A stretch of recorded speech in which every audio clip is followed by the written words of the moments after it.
J'ai vu le combat, dans ma tête, je me suis dit, putain, j'espère que le reste de l'épisode va être lourd, parce que là, ils envoient vraiment du lourd. Lucci arrive en mode badass de ouf, bresson de ouf. Je pense que la Toei, ils ont dit, à chaque fois qu'on va avoir le Gear 5, ça va être colossal, on va mettre tous les meilleurs animateurs là-dessus. Et là...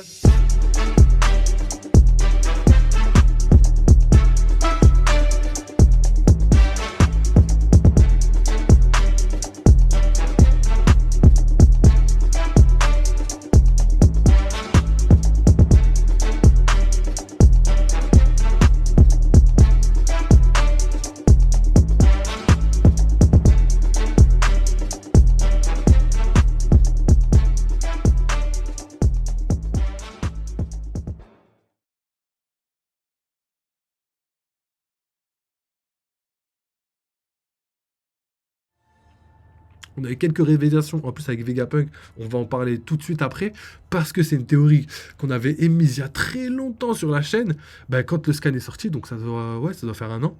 Et, euh, et là, je suis choqué de voir que, que en fait mes soupçons étaient vrais et que c'était pas moi qui me faisais une idée en fait du bail, tu vois.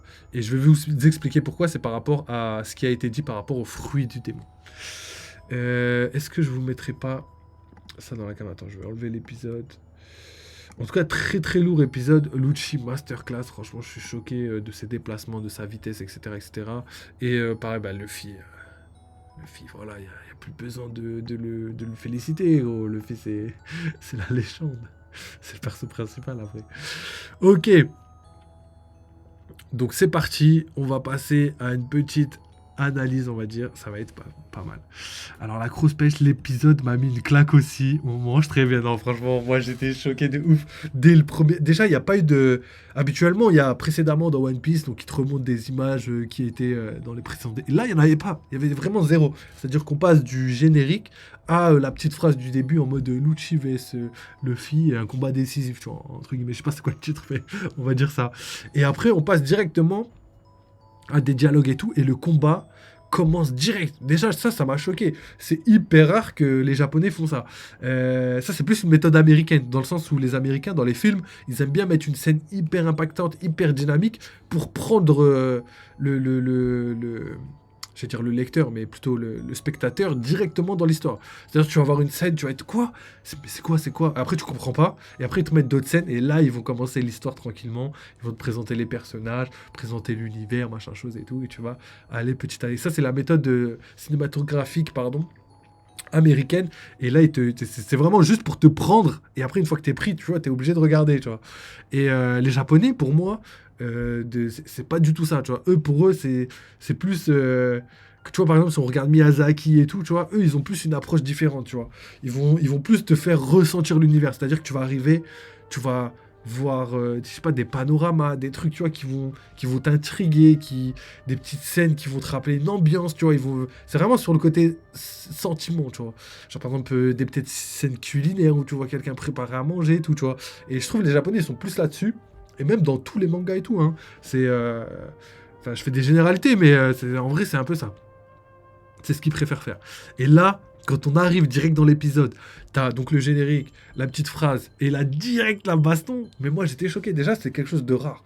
Donc déjà, t'es dans la baston, ça arrive direct. Et ça, je kiffe. Mais en fait, quand je vois ça, des fois, ça me frustre parce qu'en fait, des fois, t'as 3 minutes de fight intensif dès le début de l'épisode, et après, tout le reste de l'épisode, t'es là, tu te dis, ah ouais, dommage qu'ils ont tout mis dès le début, tu vois. C'est pas tu te lâches, c'est pas tu t'ennuies non plus, parce que faut pas abuser non plus. Mais t'as moins cette hype quand t'as toutes les informations du début. Et là, c'est tout le contraire de ce qui s'est passé. C'est-à-dire qu'au début, j'ai vu le combat, dans ma tête, je me suis dit, j'espère que le reste de l'épisode va être lourd, parce que là, ils envoient vraiment du lourd. Et après, t'as vraiment crescendo, ça arrive. Présentation de Lucci. Lucci arrive en mode badass de ouf, bresson de ouf. Ensuite, t'as Luffy Gear 5. Petit flashback avec les scènes où il devient Nika à l'époque et tout, tu vois. C'est la deuxième fois qu'on le voit se transformer en Nika, donc c'est légendaire. Et son arrivée est légendaire. Je pense que la Toei, ils ont dit à chaque fois qu'on va avoir le Gear 5, ça va être colossal, on va mettre tous les meilleurs animateurs là-dessus. Et là, c'est ce qui se passe, parce que là, c'est magnifique. Et là, pour moi, c'est une animatrice qui a fait ça, je suis pas sûr, hein, là j'ai pas l'info, mais ça je reconnais le style, et franchement c'est une animatrice qui est très connue, très très forte, qui est pas axée combat, mais qui est axée émotion. C'est elle qui fait des dessins d'émotion. Et il me semble que l'animatrice est apparue dans l'épisode. Donc j'irai vérifier pour vous donner l'information, mais je kiffe. L'autre joueur qui me dit tu aimes le Gear 5? Moi, j'avoue que j'adore. Et les gars, moi de toute façon, j'ai toujours kiffé le Gear 5, mais là, je l'adore encore plus. Et en plus, quand on voit les scans, comment ça va se passer après, j'adore encore plus. Parce qu'en fait, on pensait que Luffy, il allait enlever toute tension dans un combat. Et c'est ça que les lecteurs ont eu peur. C'est pour ça qu'ils n'ont pas aimé le Gear 5. C'est parce qu'ils pensaient que Luffy allait enlever tout l'aspect important des combats pour le transformer en une blague. Du coup, il n'y a plus de tension, il y a plus de... T'as pas les mêmes émotions dans les combats. Et en fait, c'est un peu vrai, il faut l'avouer, mais en fait, c'est ultra bien transcrit. En fait, c'est pour ça que Oda, c'est un génie, parce que pour voir ça, c'est ouf. Pour parier sur ça, c'est ouf. Parce que avant de connaître ça, tu t'aurais dit qu'un mec, un Looney Tunes, aurait pu se battre dans un manga et que ça fasse classe de ouf. Et là, ça fait hyper classe, parce qu'en fait, ça mélange étroitement et vraiment avec un équilibre hyper parfait. Le côté Looney Tunes où t'as le gag, tu vois, où Luffy te fait grave rire, mais aussi le côté sérieux où Luffy il peut t'envoyer des patates. Tu vois, je veux dire, juste quand il arrive, la première scène, les gars, la première scène où Lucci, juste il cligne des yeux. Lucci il cligne des yeux comme ça, et Luffy est déjà devant lui. Et Lucci fait what?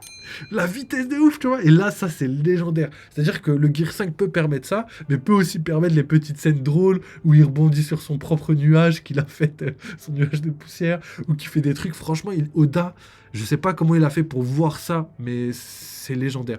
De pouvoir amener un côté humoristique dans un combat sérieux, tout en gardant le côté combat badass, comme les gens ils aiment, tu vois, le côté avec v'là le flow et tout, tu vois. Et ben franchement, Oda, masterclass, je peux que le féliciter. Il a été très très fort. Et aussi, faut aussi rendre à César ce qui appartient à César. La Toei, les gars, les animateurs, les gars, faut les féliciter parce que sans eux, ça n'existerait pas non plus, tu vois. C'est pas que Oda qui a trouvé ça. Il y a aussi les animateurs qui ont réussi à trouver cet équilibre parfait et qui ont fait la chose que personne pourrait faire, tu vois. Je veux dire, Oda, il a une idée, lui, il se dit, vas-y, je la fais, mais les animateurs, faut qu'ils la rendent réelle, tu vois. Et ça, c'est un truc de ouf, tu vois. Ça, c'est de la réalisation, et franchement, ils ont été légendaires. Donc voilà, masterclass pour tous les animateurs, masterclass d'Oda. On fait que le féliciter, de toute façon, sur la chaîne, donc... Donc on va mettre la masterclass sur les animateurs. Et du coup, bah, félicitations à la Toei, hein, comme je l'ai dit tout à l'heure. Quand ils font de la merde, il faut le dire, mais quand ils font une masterclass, c'est masterclass. En tout cas, j'ai kiffé. Alors, moi je trouve qu'il fait flipper. Tu parles de Luffy, moi je trouve aussi qu'il fait flipper de temps en temps, qu'il a vraiment, comme je disais, ouais c'est un truc de ouf, comme je disais juste avant, il y a vraiment un aspect One Piece, vraiment il y a un changement qui se trame depuis quelques temps, d'abord dans les chapitres et maintenant dans l'animation. Depuis Egghead, il y a vraiment un aspect sombre et démoniaque qui commence à arriver. Et j'adore ça, je trouve ça légendaire. J'ai hâte qu'on voit les combats avec, ne serait-ce que déjà God Valley, tout ça, les combats dans le flashback de Kuma. Et plus tard, l'apparition des démons, tout ça, parce qu'il y a vraiment cette ambiance sombre que les gens veulent, tu vois. Et du coup, ça corrobore ce que je dis. Luffy peut être autant faire flipper d'un côté, et autant être nickel, quoi, être drôle et faire n'importe quoi. Et ça, j'adore. Ça, je kiffe de ouf. Alors, c'était vraiment magnifique, la transfo. Moi aussi, j'ai kiffé. Franchement, ça m'a donné les frissons. C'était vraiment qualitatif de ouf. Je kiffe. Alors, le mec, il tabasse, il te fait rebondir partout. Non, mais c'est ouf, ça, j'ai kiffé. Même la scène, même les ralentis et tout, comment ils sont trop bien gérés, c'est un truc de fou. C'est un truc de fou. Quand je vous dis que l'animation, c'est légendaire, c'est légendaire. Quand Luffy, il arrive, il se met ça. Je crois qu'il va attaquer Lucci, mais il met la patate dans le sol, et le sol, il tape Lucci. Légendaire. Et quand Lucci, il arrive, il fonce dessus, et que Luffy, il arrive, et il rebondit. Et il l'attaque direct. Non, c'est légendaire. Avec des ralentis à chaque fois, c'est magnifique. Ils savent travailler. Ils savent travailler. C'est une singerie. Franchement, c'est une singerie. Hein. Vraiment. Hein. Alors, l'incroyable, de pas faire confiance à Oda. Il va gérer le Gear 5 comme un GOAT. J'ai aucun, même moi, j'ai aucun doute. Après, je peux comprendre les gens qui avaient peur. Personnellement, la première fois que j'ai vu le Gear 5, pas en animé, j'étais convaincu déjà, mais en scan, la première fois que je l'ai vu en scan, j'ai pas douté. J'ai pas douté, mais j'ai trouvé ça bizarre. Je me suis dit, c'est pas comme d'habitude, je sais pas ce que ça va donner et tout. Et j'ai peur que ça enlève tout le côté badass. Et en espace de 3-4 scans, j'ai été conquis parce que je savais que ça pouvait être légendaire dans tous les cas.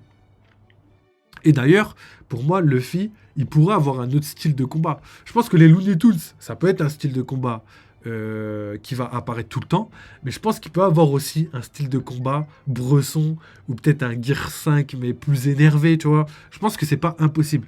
Et que le côté Looney Tunes reste, mais avec un style plus démoniaque, plus sombre. Et ça, j'en avais déjà l'intime conviction dans les scans, donc j'ai les scans de Kaido. Hein. Donc je sais plus quoi dire, les gars. J'ai plus les mots. J'ai plus les mots. Sincèrement, j'ai plus les mots. Euh, non seulement il te fracasse, mais il te vanne. Ouais, c'est ça le délire. Il m'éclate le genre. Non, franchement, c'est légendaire. Déjà, Luffy, il est là et en plus, il rigole sur toi. Non, mais ça, c'est ouf. En plus, c'est ce que je disais pendant l'épisode. C'est que le fait que Lucci, ce soit quelqu'un qui est vraiment dur, vraiment droit, vraiment sérieux de ouf, le fait qu'il se batte avec Luffy, c'est légendaire. T'as un mec qui est ultra pas sérieux avec, c'est vraiment le noir et le blanc. Et je pense que Oda l'a mis un peu en marche. Et c'est magnifique. Je vais re-regarder cet épisode tellement j'ai kiffé, honnêtement, les gars. Franchement, c'est une masterclass. Masterclass. Le pigeon. Le pigeon. C'est vrai que Lodger, Hattori, avec Hattori le pigeon. Et c'est vrai que le pigeon, on l'a vu, en plus, il est parti. D'ailleurs, petite masterclass, petit indice dans l'épisode qui est passé vraiment en soum soum. On a vu le design de Kizaru. Et Kizaru n'est pas jaune avec des rayures noires. Maintenant, il est noir avec des rayures jaunes. Donc, son cara design a changé pour marquer un petit peu le changement. Et je trouve ça légendaire. Oda, un GOAT. C'est-à-dire que tu le sais pas dans les scans parce que tu l'as pas vu depuis 100 ans. Et gros, depuis l'ellipse, il a ces couleurs-là. Enfin, je pense, il me semble qu'on l'a pas vu depuis, mais il me semble qu'il a ces couleurs-là. En tout cas, là, il va les avoir. Il aura ces couleurs. Ce qui est sûr, c'est que Highgate, il les aura, donc légendaires. Donc il y a un petit changement dans les couleurs de Kizaru et je kiffe. Ça, je kiffe. Petite information comme ça qui passe. Alors, Totobar qui nous dit: j'avoue, gros respect à l'adaptation du manga, j'irai mater les animateurs. Non, franchement, même moi, je vais mater les animateurs, animatrices, parce que je pense qu'il y a une animatrice qu'on avait déjà vue sur le Gear 5 qui a fait son apparition là. Parce que les mouvements étaient vraiment. Mais j'ai trop kiffé. J'ai trop kiffé. Wesh, Gapadre qui nous rejoint, wesh, mon ref. Comment tu vas? Dis-moi que t'as vu l'épisode. Parce que l'épisode était colossal. Franchement, là, le combat Luffy-Lucci, là, c'était un délire. C'était vraiment un délire. Alors, la forme hybride arrive. D'ailleurs, il y a une révélation. Tu parles de forme hybride, on va parler fruit du démon, et après, on passera sur les petites théories. C'est vrai qu'il y a eu une révélation de malade. C'est sur la forme de Chopper.